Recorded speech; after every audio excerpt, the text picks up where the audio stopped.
30 hours now, and the White House has yet to issue an on-the-record statement about, get this, why they honored a cop-hating terrorist.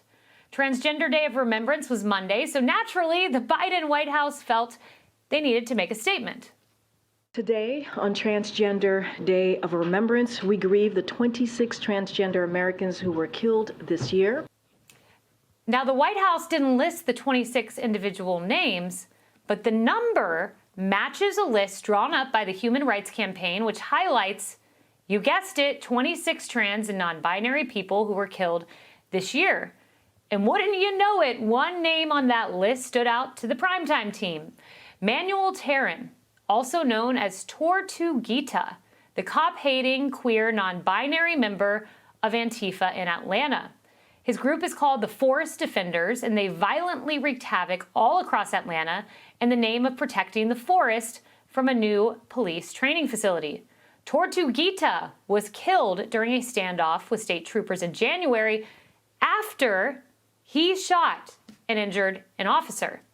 Now the Georgia Attorney General is indicting 61 of Tortuguita's comrades on RICO charges, and the AG wants to use Tortuguita's diary in the trial, arguing that he was a co-conspirator, and that the diary reveals the Forest Defenders' motives and beliefs.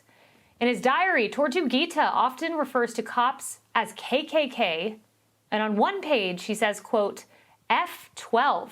I hope every judge, KKK cop, and bootlegger dies painfully and is remembered as scum. I wonder if the White House knew that's how Tortuguita felt before honoring him. The pictures he drew, they're much worse. Here's one. Riot cops don't want to give us rights, so set them on fire. Did the White House know about this drawing? Look at that. Here's another one. Burn down police stations. It's fun and good.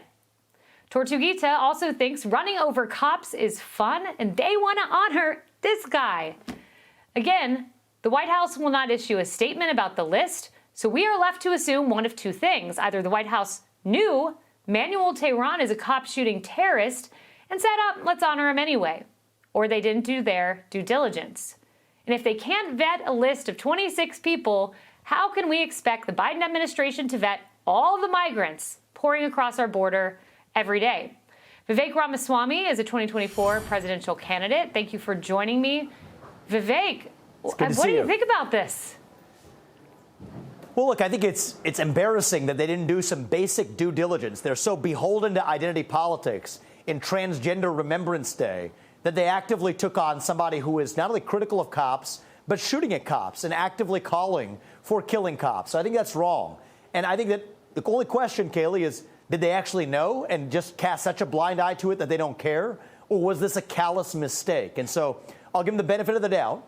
If it was a mistake, I'll call on the Biden administration to do the right thing tomorrow. Let's have a Remembrance Day for any police officer who's been fired at, including a police officer who's been fired at by that individual. The fact that they're transgender doesn't change the fact that that behavior is wrong. And I think this identity politics is fundamentally a cancer on our country. It has created a cancer of national self-loathing.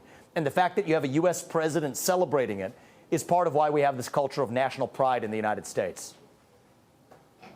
And when you look at it, Vivek, I mean, so this day got quite a crowd behind you.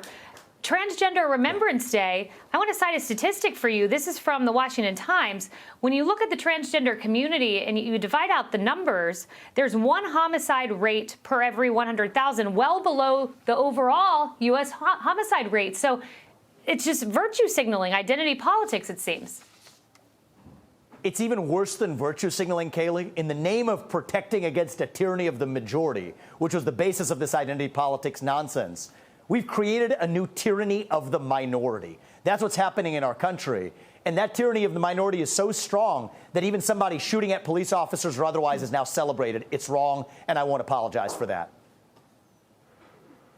Well, Vivek, you got quite a crowd behind you. I can't thank you enough for joining me the night before Thanksgiving. You're out on the campaign trail. Thanks for being here. Hey, Sean Hannity here. Hey, click here to subscribe to Fox News YouTube page and catch our hottest interviews and most compelling analysis. You will not get it anywhere else.